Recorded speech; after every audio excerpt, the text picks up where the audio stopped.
మీకు అందరికి ధన్యవాదాలండి. మరి మేము ఒక బేడ బుడుగు జంగాల కులానికి చెందినటి వాళ్ళం. మా పితరులేనంటి వాళ్ళు ఏ గ్రామంలో కూడా నివసించేవాళ్ళు కాదు. మరి వాళ్ళంతా కూడా భిక్షాటం చేసుకుంటూ గ్రామాల బయట ఎక్కడన్నా చెట్ల దగ్గర కానీ గుడారాలు వేసుకొని ఊరు బయట జీవించేవాళ్ళు. మరి చదువులు ఉండేవి కాదు. ఒక గ్రామం నుండి మరొక గ్రామానికి వలస వెళుతూ ఆ గ్రామాల్లో సోదులు కానీ జాతకాలు కానీ మరి తాంబోరా అవన్నీ తీసుకొని కథలు చెప్తూ వాళ్ళు జీవనోపాధానికి ఉండేవాళ్ళు. మా పితరుల నాటి నుండి మరి మా యొక్క తాతలు కూడా అలాగే చేశారు, మా నాన్నలు కూడా అలాగే చేశారు, నేను కూడా అలాగే చేశాను. మరి మా బ్రతుకులన్నీ కూడా ఇలాగే జీవించి ప్రతి గ్రామంలో వెళ్ళి భిక్షాటం చేసుకుంటూ జాతకాలు చెప్పుకుంటూ శిల జాతకాలు చెప్పుకుంటూ సోదులు చెప్పుకుంటూ ఎక్కడన్నా ఊరు బయట నివాసం ఉంటుండేవాళ్ళం. చిన్న చిన్న గుడారాలు వేసుకొని జీవిస్తూ ఉండేవాళ్ళం. మరి నాకంటూ చదువు లేదు. మరి నా బిడ్డలు చదువుకోవాలి, నేనంటే భిక్షాటం చేసుకున్నాను, జాతకాలు చెప్పాను, శిల జాతకాలు చెప్పాను. నాకున్న బిడ్డలు గోడ ఇలా తిరగకూడదని చెప్పని వాళ్ళు చదివించడానికి అని చెప్పని ప్రయత్నించాను. చిన్న చిన్న స్కూల్కి పంపించాం. కానీ మరి ఒక ఊరు నుండి మరొక ఊరు వెళ్ళటం వలన మాకు చదువులు కూడా ఉండేవి కావు. ఏదైనా కానీ ఒక గ్రామం వెళ్ళి ఆ గ్రామంలో చదివించుకోవాలని చెప్పి అనుకున్నాను. కానీ మా బేడ బుడగ జంగాలు కులంలో మా క్యాస్ట్ అనే సర్టిఫికెట్ లేదు. మరి దానివల్ల ప్రతి ఒక్కరు చదువులు కూడా చదివించుకుంటున్న వాళ్ళు కొంతమంది కూడా జాబులు లేవు. ఇప్పటి వరకు కూడా అలాగే ఉన్నారు. కానీ మా పిల్లలు చదివించుకోవడానికి నాకు చాలా ఇబ్బంది కలిగి ఉండే.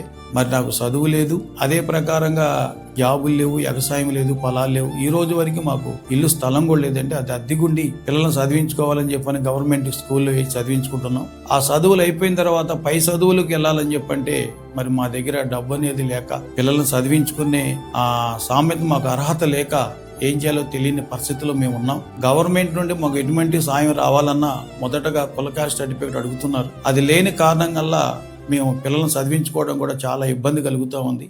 స్వచ్ఛంద సమత సహకారం మాకు ఎందుకు కావాలంటే అండి, స్కూల్కున్న పిల్లలు టైం అయిపోయేదాకా కూడా వాళ్ళు ఇళ్ళ దగ్గరే ఉంటున్నారు. సరిగ్గా వాళ్ళకి వస్త్రాలు లేక మరి సబ్బులు లేక సరిగ్గా స్నానం చేయడానికి కూడా వాళ్ళకి అవకాశాలు లేకుండా ఉండటం వలన తల్లిదండ్రులు కూడా అవగాహన లేకుండా వాళ్ళు కూడా చదువు లేనింటి వాళ్ళు కనుక ఉదయం లేవగానే వాళ్ళు గ్రామాల్లోకి వెళ్తేనే వారికి సట్టిగాలుతుంది, ఇంటికాడ ఉంటే పొట్టగాలే వాళ్ళు కనుక వాళ్ళు వెళ్ళిపోవటం, ఈ పిల్లలు కూడా వెళ్లకుండా తిరగటం, చెట్లమ్మడి వెళ్ళిపోతాం, మరి ఉడతలని పిట్టలని అయ్యని ఇయ్యని చేపలని తిరగటం వలన స్కూల్ కూడా ఎగ్గొట్టేస్తున్నారు. వాళ్ళందరూ కూడా వెళ్తలేదు. మన ఆంధ్రప్రదేశ్ దేశంలో దాదాపుగా 4 లక్షల మంది మా యొక్క క్యాస్ట్కి సంబంధించిన కులాలు ఉన్నాయండి. మరి ఎస్టీలు కానీ ఎస్సీలు కానీ చాలా మంది ఉన్నారు. కొంతమంది ఏదన్నా ఆర్థికంగా ఉన్నట్టు వాళ్ళు కూడా చదువుకొని వాళ్ళు ప్రయోజనాలు అవ్వాలనుకున్నా కానీ క్యాస్ట్ సర్టిఫికెట్ మాకు లేకుండా ఉండటం వలన పిల్లలందరూ కూడా చదువులు తల్లిదండ్రులు కూడా ఎంత చదివినా కానీ ఏమీ లేదని వాళ్ళందరినీ కూడా చదువులు మానేపించి భిక్షాటుకు పంపిస్తూ ఉన్నారు, జాతకాలకు పంపిస్తూ ఉన్నారు. ఆర్థికంగా వాళ్ళు గుంజుకోవడం, ఆర్థికంగా లేకపోవడం వలన ఏ సంస్థ ద్వారా ఏ యొక్క బ్యాంక్ ద్వారా కానీ మాకు లోన్లు కానివ్వండి, ఎవరు కూడా గవర్నమెంట్ ద్వారా మాకు ఏది వచ్చేది లేదు.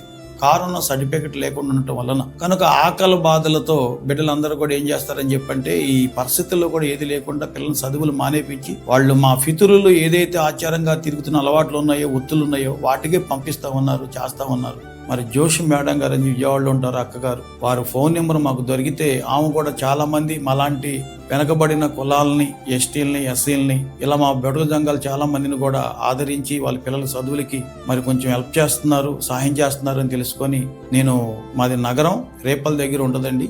ఫోన్ చేయగానే మరి తల్లిగారు బండి వేసుకుని మా దగ్గరికి వచ్చి మా పిల్లలందరినీ కూడా చూసి మరి ఈ రోజు వరకు మా ఇద్దరు పిల్లలు కూడా మరి చదువుకోవడానికి ఎంతో సహాయం చేస్తా ఉన్నారు. ఇప్పుడు మా జ్యోతిష సిద్ధాంతాలన్నీ కూడా మానేసి చిన్న వ్యాపారం చేసుకోవడానికి కూడా 4 చక్రాల బండిని ఇచ్చారు, 2 బండ్లు ఇచ్చారు. దాని ద్వారా చిన్న వ్యాపారాలు చేసుకుంటూ మా పిల్లల్ని చదివించుకుంటున్నాం. ఆర్థికంగా మాకు చాలా సాయంగా ఈ సంస్థల ద్వారా మాకు అందుతూ ఉంది. ఇలాంటి వారు చాలామంది దాతలు ఉండి మరి అట్టడుగున ఉండ మాలాంటి వాళ్ళు కూడా జ్ఞాపకం చేసుకొని మా బిడ్డలకి చదువుల నిమిత్తమే వాళ్ళు చేస్తున్న సహాయానికి 2 చేతులు జోడించి నమస్కారం చేస్తూ ఉన్నాను. కనుక దయచేసి మీరు ఏదన్నా కానీ కొంతమందికి లేని వాళ్ళకి, ఆకలితో ఉన్నటువంటి వాళ్ళకి, ఆర్థికంగా ఉన్నటువంటి వాళ్ళకి ఏదైనా మీరు సహాయం చేయాలని చెప్పనిగా కోరుతా ఉన్నాను. మీకు అందరికీ ధన్యవాదాలు.